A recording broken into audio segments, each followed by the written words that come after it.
fat ass mole. Fat face mole. You better rack off your mole. Dumb mole. Dumb mole. Dumb mole. Dumb mole. Shut up, you mole. Shut up, mole. Yeah, you mole. Such a mole. Welcome to Mole Patrol! What's up, Mo? Today we are covering motor moles. Motor moles, vroom vroom. Do you drive, Mo? I do. Multiple vehicles, if you don't mind. Oh, multiple. Yeah. Two-wheeler, four-wheeler, Both, three-wheeler. but my two-wheeler has been in a garage for like probably a year because the weather's so bad in Ireland I can't take it out. What do you have? Do you have a motorbike? I have an old motorbike, a 1992 CB Honda that's been converted into a cafe racer that is not the most legalist to drive. Okay. That means jargon to me. Like, that just sounds like you're speaking another language. I just said a Wi-Fi password out loud to you, like. Let me just write that down. Very cool. Yeah, I drive. I've been driving since I was 5. I think a bit before. Jesus Christ. Farm life, Mo. I grew up on the farm, so like I was. I think I learned Was to drive. tractor the first one?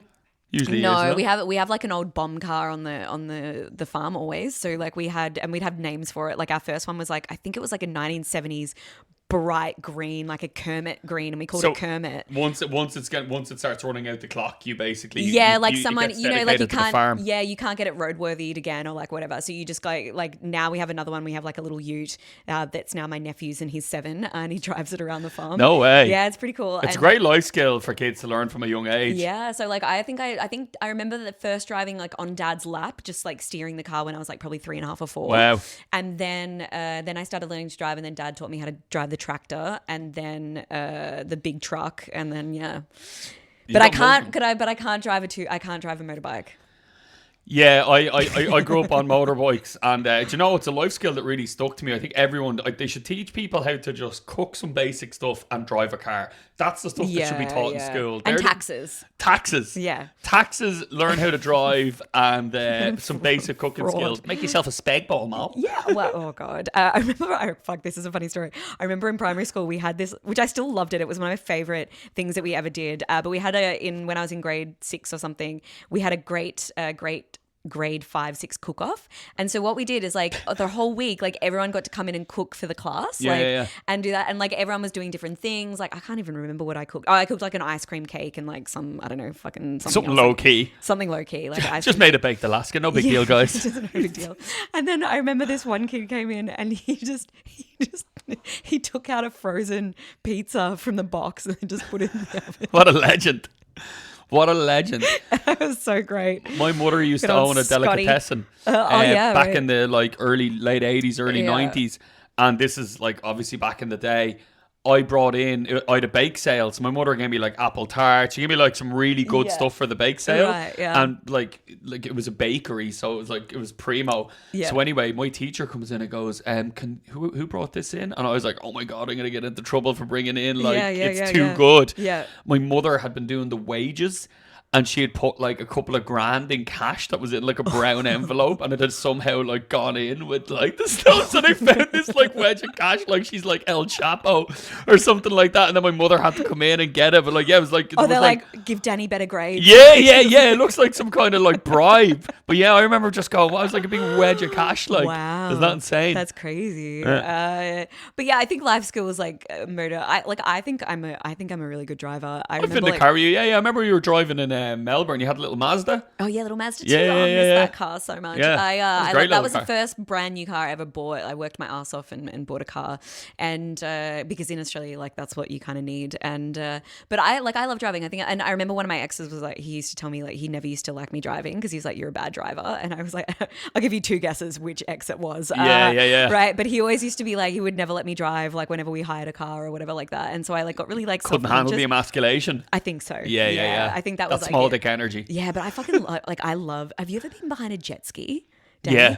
Oh, like I don't know. Maybe jet skis is are it the great. same as being behind a motorbike? Yeah, it's just a motorbike on the sea. Okay, because maybe I should never drive a motorbike. Because jet skis are hectic. Like I fucked myself up on a jet ski, and you get thrown off them real quick. Yeah, but I remember I was like there, and the first time I ever did a jet ski, and I was like, and something came over me, and I was like, maybe this is how a man feels, or like when people really love like revving engines. Yeah, you just want to scream in the wind. I was like, like there's a photo. I did it in Malaga. Like, yeah, and then they were taking photos of me and my friend, and I'm just there like. Yeah. Like that. It's Like the funniest when I'm on a fucking photo. motorbike, I'll open my visor and I will like, if I'm really stressed out and you're just like, so you're doing like 100 and whatever, like kilometers Yeah, an but hour. it's like, screaming in the wind. Yeah. Where like being on a motorbike, I was in Vietnam last year. Yeah. And just the freedom and just, I was actually like laughing out loud, like something in a movie. Like I never get like that. Do you know what I mean? There's nothing I do in my life that makes you actually go, whoa, and you're actually, you're like the Goonies or something. Do you know that level of joy? Yeah, I think that's like what you need now as adults. You need, like, that's how I feel when I'm like snowboarding, like I'm watching the Winter Olympics, and I was like, even though I'm shit at it, I doesn't feel, matter. You feel like a kid, You feel and like free. Yeah, it's like there's something, or surfing, And like you can't look at your phone. Yeah. I think it's really important, and it's weird because like sometimes the freest I feel is when I'm on the road, like I'm in a motorbike in Vietnam, and the worst I feel is if I'm driving to a gig, it's pissing rain. Yeah. I don't know what it is about Ireland, right? Even in the fast lane, you're on the right hand side.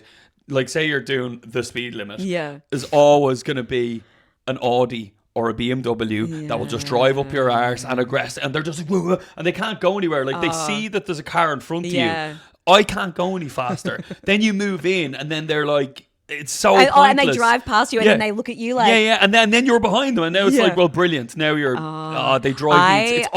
It's always a Beamer or an Audi, always. Road rage is crazy. My brother was just in the States a couple of weeks ago, and he was doing some work, and he was in Seattle, and apparently like some guy was like took this guy's car spot, so he got out of the car and shot him. Okay.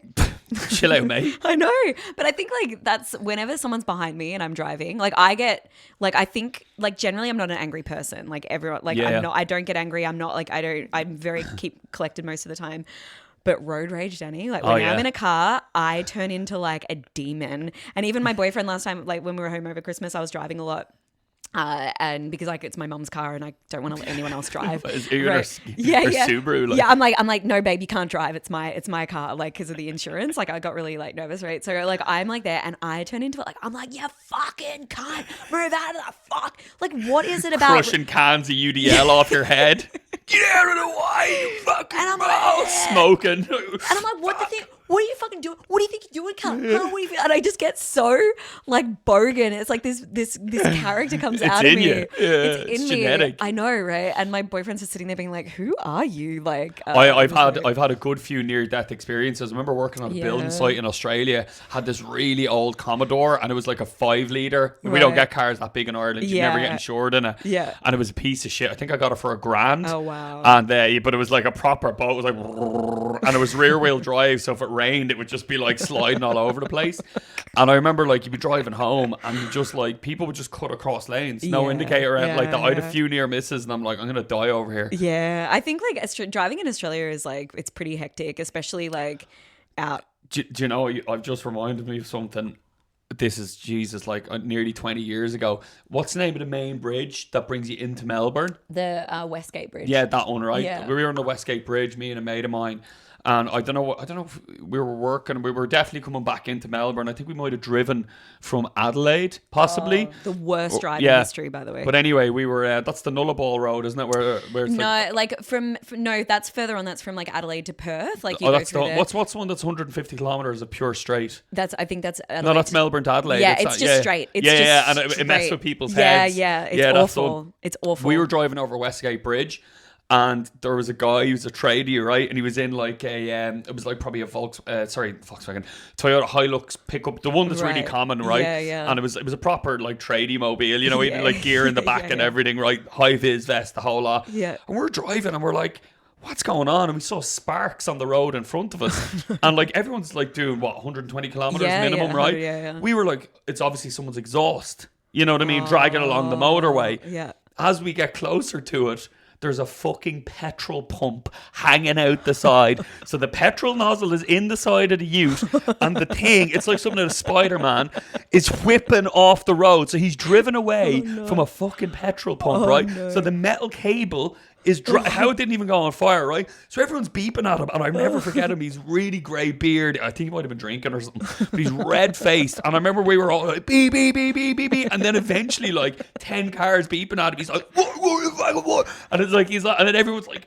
and then he just goes, oh fuck, and he just saw him pull it over, like. But yeah, he drove away from a petrol station with the pump stuck. How would you not feel the pull on that? mean, How would you not hear the like? true. But have you driven a Hilux? Like, Yeah. fuck it, they're pretty intense. They've got a good pull on them. My dad has one, and it's his like prized possession. It'd be a great ad for a Hilux that you could literally pull a petrol pump out without even noticing.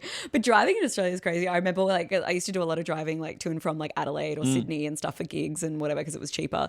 And I remember I was driving back from Sydney one night after like doing a bunch of shows in Sydney, and I hadn't slept much the night before. Yeah, like it's, I was it's like a good 12, 13 hours. I've done it once or twice. And I'd slept 2 hours. I was so hungover, and me and my best friend were like, let's just fucking go early and get it out of the way. And we literally like we drove the entire way back, but I was so delusional the whole time. And I was driving, and then like I saw this kind of like bump like on the road like ahead, and I was like, what's that? It's like something. And as we drove closer, my friend was like, oh, it's a dead kangaroo. And I was like, oh, I Mazda too. No way. I was like, Which is the size of a dead kangaroo. I was like, I'll just drive over. It's fine. No. It was all bloated and shit. Jesus. So I was like, it's like driving over a cow. Yeah. I was like, Google. And then I was Poor like, kangaroo. And then we kept driving. And then like half an hour later, I was like, Oh no, was it all stuck under your car? yeah, it was like a griddle. So it smelled like roast beef. Like, Oh my God. I remember driving. I was like, what is that? That's a nice smell. We drove. I did a couple of road trips in Australia, but the two biggest ones I did was Perth to Broome. Right. And then me God. and a few mates are working in Broome. I was working doing concreting for the pediatrics wing of a hospital there. We did the foundations for it. And then I think we sold that car, and then we bought another car, and then me, one of my pals, and two other mates drove from Broome all the way to Darwin. Oh wow! So it was kind of like 2.5 weeks, and then 3. It was one of the best experiences of my life. It was amazing. But I do remember crossing into the Northern Territory, and I remember like it was so hot and it's so different. It's different climate. It's different. Like humidity's really high. It's like 85-90% in some places. Yeah. But I remember driving, and I remember like this smell coming in through the vents. I was like, oh, and it was like a dead kangaroo. But like there was so much roadkill. Yeah. Because the road trains, which are these trucks that have like sometimes 3. It's like 3 normal massive trucks in a line. Yeah. Those road trains are not stopping for anything. Yeah. So they literally just bounce kangaroos. So the further north you go, there was just hundreds of dead animals on the side of the roads, just decomposing and like coming through the air vents. Oh no. It's so gross. I mean, that's driving in Australia for you. Like, It's you know what?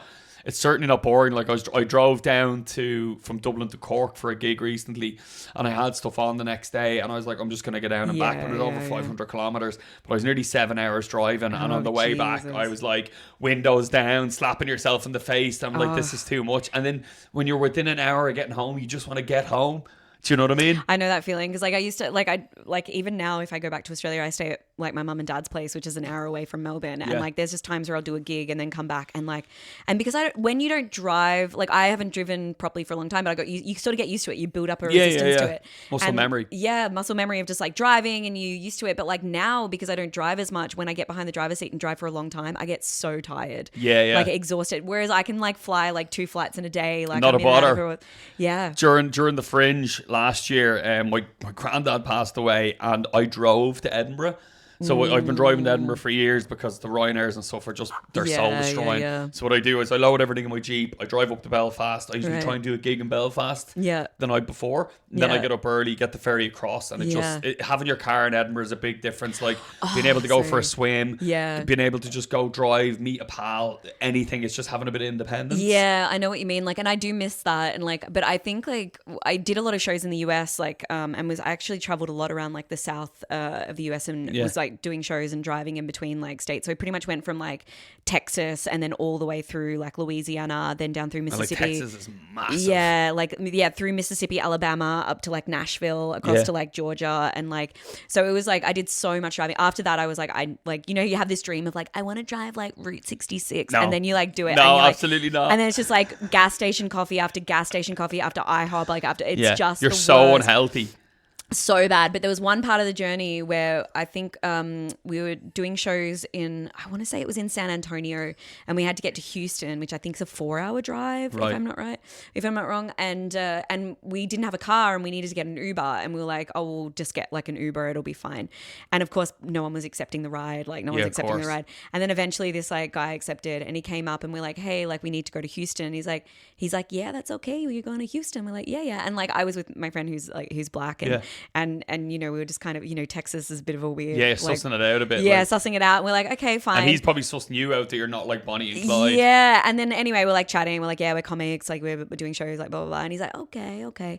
And then I think halfway through, like we sort of said, oh, like is it kind of dangerous out there? And he's like, don't you worry, I'm well protected. And he had a gun on him. And that's why I was like, oh, that's why he took us. Yeah. Because he like, you're otherwise. not going to mess around. Yeah, not going to mess around. He could just turn around and be like, poof, poof, like. Yeah, like even like, Jesus. And then like the whole time we just sat there in the car like this. If like, you got a like, 4-hour taxi in Ireland, it would genuinely cost you like 500-600 quid. oh, yeah, I know. Like I it's insane. Well, there was one time I think like in the US, I was doing a show in Milwaukee and had to get to like Minneapolis, and which is like a 6 or 7 hour drive. And we were taking a bus, and buses in the US are like, oh man, they're buses and like you think Flixbus is bad? Spirit Airlines and stuff is I've seen some shit on end of the world. Yeah, it's pretty bad. Like, and we just sort of looked at the people who were getting on the bus and we're like, this is not going to happen. And I think like we just like, it's not very safe. Like it didn't feel very safe either. The vibes were off. So we just we called an Uber, and this guy rocked up who ended up being like a road comic from like 30 years. Like he was like this old guy, and he was so cool. And he's like, yeah, no worries, I'll drive you to Minneapolis. And like it was this big car. I just slept in the back, and then like we got there at like I think at like 5 a.m. in the morning or something. We're like, are you gonna be okay? And he's like, yeah, I'm cool. I'll drive back. Some people just have it in them, like they love it. Oh yeah, I mean he got it like $600 or something for the trip, so like it was fine. But like at the end of the day, it's just like crazy. When I left the Fringe that time, I came home, so I had to get back for a funeral, but I couldn't drive back because I didn't have the time. Oh yeah, because like I didn't have. You still have to get the ferry to Ireland and blah blah blah. Yeah. So I went to fly home, and I booked a Ryanair because it was like obviously wasn't planned. Yeah. Then realised my driving license, I only had my license with me because why would I bring my passport? You know what I mean? My passport was in my drawer. So my mother had to leave my passport and her 1 litre Volkswagen up, which I then had to drive 300 kilometres across Ireland in a 1 litre little Pope mobile, no Spotify, just raw. How did you get through immigration though without your passport? You can fly Aer Lingus with a driving licence. Oh no way! Yeah. Oh, so you didn't so have to fly book Ryanair. an additional Aer Lingus flight, and then I had to get the Ryanair back. It was just worst of both worlds. What a nice airline to let you like, but only if you're Irish, right? You can fly on your Irish driver's license. Yeah, I'd say maybe UK as well. I think it's accepted as a valid form of ID. Because it's more domestic, I guess. It's not like an international, like... I don't know why it shouldn't be an issue. Well, yeah, true. I mean, I don't want to say, like, you guys are part of the UK. yeah. don't want to get any hate messages. But listen, you don't have to show your driving licence when you're going up to Belfast, so a driving licence should be sufficient to go to the UK. True. Like. I feel like... but I think driving on motor moles, like, I think the biggest moles in this are, like, either road rage or if you have an accident. Like, I think that just brings out, like, the worst in people. And, like... You know, and like accidents obviously happen and sometimes people make mistakes. I remember scuffing a woman's car once. Yeah. And she went to a garage. She's like, it's going to cost 240 quid. And I didn't want my insurance premium to go up. And it was like, you could have taken it off with a wet face cloth. Yeah. Do you know what I mean? It was just like, for me, I always try and let that stuff go. But like, someone claimed off me actually, like, geez, I was only about 25. I bumped into the car, no damage on either side. I actually spilled a Fanta. I went to Burger King. It was the day after my birthday. And I remember a Fanta fell. Like it spilled and I went to grab it and I was slowing down in traffic and I bumped into this guy and him and his girlfriend were like and then I get a couple of weeks later and everyone's like, oh, they won't claim. He did claim and he got like 10 grand or something off my insurance, but my insurance doubled for 5 years. Yeah. That's it was the crazy. Scummy, and I said, "There's no." He rang me. I was at Electric Picnic. He's like, "Oh, my neck is in bits," and I was like, "It fucking will be, you absolute scumbag." Yeah. And he's like, "I had to go to physio," and like there was no damage to either car. But did you have to pay anything? My insurance did, yeah. Oh yeah, but you didn't have to pay. But your premium went up. My premium went up, so my insurance was double for over 5 years. It's because of pieces of shit like that insurance all over the world is a nightmare because people fraudulently claim for nothing all the time. Yeah, I think like I had the same thing. I think I was 21. I was living in Sydney, and I was like, 19. I was, and I was driving, and the same thing. Like I just like it's not even like, and back then we didn't even have phones or whatever. Like, it was like I literally was like I think changing the station, or I looked down, and then I just like looked up, and the woman in front braked really quickly, and I just kind of like stopped, but I like tipped her like literally, and I got out, and I'd never had an accident before. And so you're supposed to take photos and all this sort of stuff. And I got out, and again, she had 2 kids in the They're back. just waiting for And it. she was like, my neck. And I was like, oh, and she's like, oh, my back. Oh, and I was like, oh, and she's like, give me your license. And I was like, I didn't know what to do. And I didn't get her information because she didn't give me hers, which is a crime, by the way. So she took my license, and like, I saw the back of the bumper. There was nothing, nothing there. Yeah. And then that night I got a call from the police. Wow. And the police were like, so we can see that you've been in an accident today. And I was like, an accident? I was like, no, I just like touched her bumper. And they're like, yeah, I'm sorry, that's a negligent driving claim. And it was $350. I was at university in Sydney. I had like literally no money. Danny, I had to call my parents and be like, can you help me out? What a scumbag. $350 for negligent driving claim, 3 demerit points off my license. And then, so obviously she reported it to the police, and then So she could claim. So she can claim. And then nothing came. And then 6 months later, I got a bill for like $5,000. To that lady, I hope your neck is sore for the rest of your shit life. She was an osteopath. I still know. They're just playing the game. I had all the paperwork, and I was like, one day I'm gonna go and slash this bitch's tires. But and so, then some people have no conscience with that. no conscience, Like, and they've like the no kids were problem. in the back as well. And I was like, no, Eleanor, like just calmer. Like, I hope your kids have to go through this like one day in their life. I Like, hope your kids have spinal issues. no, I just hope they have to go through the same thing that I went through, because it was horrible. Like, It's the scummiest way to make yeah. money, and there's a whole group of cohort of people all over the world in every country who think that they're somehow entitled. Like, I got a claim, and they say it like they got a promotion. But it's just so shit. Such Like, an they get out and ugly they're way. like, oh, you're anyone who fake claims is the scummiest scum. Like, for me, you're up there with like the vampire pedos of Epstein Island.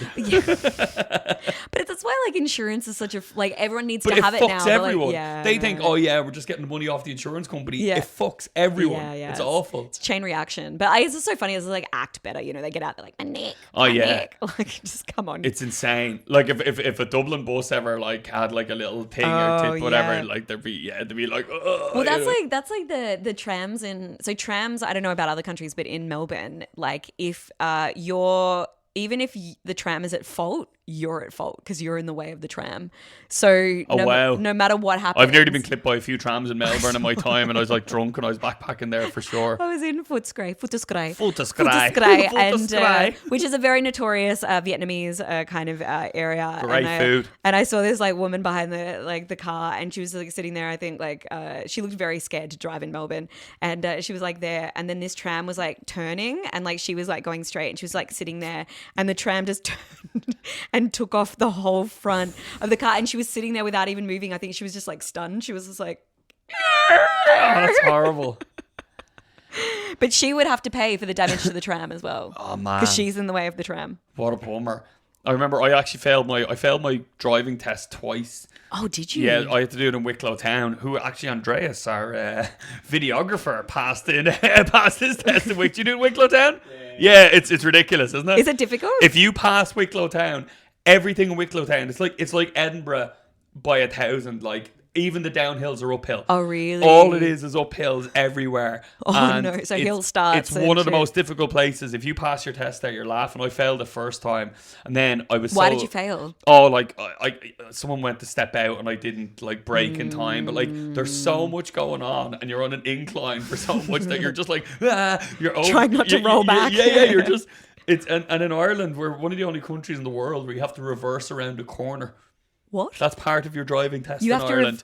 You have to reverse around a corner Jesus. to show you can do it, to show you can use the mirrors and stuff, which is completely illegal. When are you going to do that? Maybe if you're in a heist and the police are chasing you like Grand Theft Auto. I swear to God, that's real. Yeah. I mean, I can understand a reverse parallel park. No, but reverse like, around a corner. It's one of the worst parts of your driving test because you're looking in the mirror and you're seeing if you're in line with the curb, and then you're like, and then you're like, you're like granny turning. You're kind of going, and you're like edging around. fuck. Okay, Yeah. I have. Now I feel better driving in Ireland. It's better than my boyfriend. He never did a test. Oh, really? He just paid for a My license. granny did that, and she used to have a truck license because they kind of did an amnesty, and they were just tick whatever vehicles you want. So for like 30-40 years, Oh, my granny had a truck wow. license.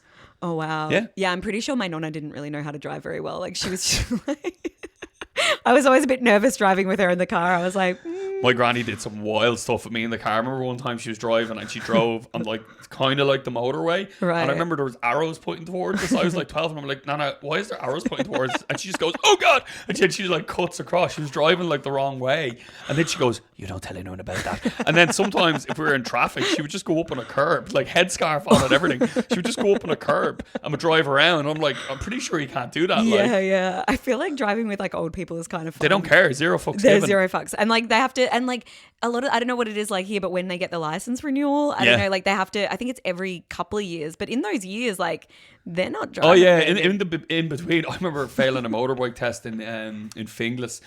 And one of the reasons I failed is because these kids threw a bottle of Lucozade at me while I was doing the test. Oh no! Yeah, they threw it at I was just like, "You having a laugh?" Like, and then I one of my points was knocked off because I reacted incorrectly to a hazard. Which is what? Because I didn't predict that they would fuck a plastic bottle at me. And I'm like, what?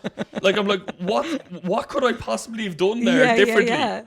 What do you want me to do? Like, put it in a recycling bag and get like the 10 cents back for it? What's the pass rate? Do you like, is it like a couple of The things? motorbike like... one's really hard because it's an A category, which means you can drive a motorbike anywhere in the world. Oh, wow. But a big one. Yeah. So like, which is certain death in most places. Yeah. So they make it really hard because they don't want you to be able to pass it. Like, which I get. Like, which is crazy. I remember I passed on my first try of my car because I've been driving since I was 4 moles. So, of course. Like, but that doesn't mean like it's like, you know, and also where I was in Melbourne, like you're taking the test for Victoria, but you're in regional Victoria, so you have no idea about trams, but you still have to like learn do the all whole the like the hook turns and all of that kind of stuff as well. Have you ever done a hook turn in Australia? What's that? Where like it's like where, so say you're like driving up here and you want to turn right, but there's tram lines, so you have to go off to the side and then wait for the lights to turn green on the other side, and then you turn with the traffic and go on there. Okay, yeah, it's complicated. Yeah. It always blew my mind driving in the States as well that you can go right if it's a red light. Oh yeah, I know. That really fucked up my head when I was there. That would fuck me up as well because I was always like, oh, like and they're like, go, and they're like people beeping behind you. Or the 4 stop signs. I'm like, just build a roundabout. I know you hate the English, but just build a fucking roundabout. Yeah, like the most stressed I've ever been in my life was driving in Tenerife. I remember I hired a car. It was like a Renault Megane or something. And Tenerife or any of the islands in Spain is absolutely, they drive like maniacs. Everyone's beeping. But it's just so aggressive. And I was looking at YouTube videos about how to get off roundabouts, and I was like, I'm doing it right. That's what I was doing during the day. You just have to be like, you have to be so like confident and just drive. you just got to go for it. That's why I kind of like Vietnam and stuff, because there are no rules. It kind of flows easier. Yeah, I think there's like when there's too many rules. Like, I mean, in Italy, I've had so many near-death experiences driving. Oh man, the Italians are like this. They're probably in the top 3. I think so. Like the north is a bit better, but as soon as you start going like past Tuscany into like past Rome and that, like I remember like there was once where even like there was just 2 trucks and another big truck in the middle, and like someone tried to like merge into us, and we're like, we're gonna just final destination. Like, it was crazy. And then we did what was it? I went with a friend of mine, and he's quite a good driver. He was a bit older than me, and we did like the Amalfi Coast. Yeah. And so you know the Amalfi Coast, like Sorrento is like all along the cliffs and like whatever. And we kept seeing like all the review mirrors, or not the review mirrors. What's the side of the mirrors? Like the side on the side of the car. What the side? Yeah, like just your mirrors. Mirrors, yeah, right. And a lot of them were just like broken off and just like hanging like from the cars, and we kept seeing this like, oh, like so many cars are like missing. Yeah, but like, it's just from them driving. It's like, just from them because like it's so close to everything, and they were just like, there was a side swipe and do this. And I remember I got out of the car, and Danny, like I was like white knuckled, like I was just holding onto the car the whole time. I was like on Tenerife, like it took me like an hour to calm down. Like the Greeks are worse though in the Greek islands. Like when you get off into somewhere like Mykonos or Santorini, like it's literally like just a straight incline up, and the buses have to do like this, and it's all gravel road, and it's like one tire off, and you're like off the side of it, and like these bus drivers are like smoke, like you know they've got a cigarette, they're just like there got their little beads, and then like you know like they're doing like the full round things of like the bus, and you're like I'm gonna die. See, it's quite expensive in Ireland, on it, like unless you lived in the country and your parents put you on their insurance, unless you pass your full test, and then it takes ages to get your test in Ireland, so it's always going to cost you a load of money. So like for a lot of my friends growing up, like it was really hard for us to get driving because like if your parents didn't pay for it, like it was a lot of money. But do you have to do a certain amount of hours? No, you didn't back then. Now you have to do like 12 lessons or something before you do your test. I remember my mate, he had a good job in like his 20s. He was working for like a credit card company or something like that. And they went to some event, And he was kind of like, he was just embarrassed that he didn't drive, but like he lived in the city and like he probably could have afforded a car, but he didn't need one. Like he was able to walk to work every morning. Yeah. And, you know what I mean? Yeah. And like two of his colleagues were like, oh yeah, we drove up. And they were all saying, oh, what road did you take? And then he just kind of was too embarrassed to say that he didn't drive or that he got the bus to this hotel. She's like, oh, I just took like, you know, the N11 or whatever. And then it just all, things got really out of control. And then they're like, oh, well, listen, if you know the way, we'll just follow you back. Oh, no. And he's like, no. And then they were like, and what car do you drive? And he's like, he's not into cars. And he's like, oh, just like a Fiat Punto or whatever. Oh, yeah, they're great on the thing. And he's like, yeah. Oh, no. The whole lie got so out of control, right? Oh, my God. That the next day, they're all on the piss, you know, drinking dinner, all that stuff. The next day, they're like, oh, sure, we'll just follow you back to Dublin. And then, then he was like, he's trying to like lose them in the car park. And he's like, oh yeah, I'll meet you at the thing. He's going out looking for a car that didn't exist. And then it got so bad, he went into the toilet and he just hid and he put his feet up on the toilet and locked the door until they just went away. So like they didn't WhatsApp him around and they're like, that's weird. Where's he gone? He's like, oh yeah, sorry, I must have just missed you. So he literally had to go and hide in the toilet until they left him alone. God. That is a mole if I've ever heard one. No fuck. Well, I think that's the moral of the story. Don't lie about your cars. If you're going to lie, put your feet up on the toilet seat if you're hiding in there. That's a top tip. And if you ever have an accident, just don't be a mole. Yeah. Don't give them your driving license. Yeah. Don't be like, oh, whiplash. Film everything. Thanks so much for listening, guys. Yeah. We are super excited. We've got some live shows coming up. So please look down the bottom for dates and follow, like, subscribe, ring the bell for notifications. You know what to do. And thanks for all the messages, the DMs, all the texts, everything. We really appreciate it. And we're going to be using some of them in our live shows as well, which is going to be great. Yeah, it's going to be super fun. All right. We'll see you next time. Peace out, moles. Fat ass mole. Fat face mole. You better rack off your mole. Dumb mole. Dumb mole. Dumb mole. Dumb mole.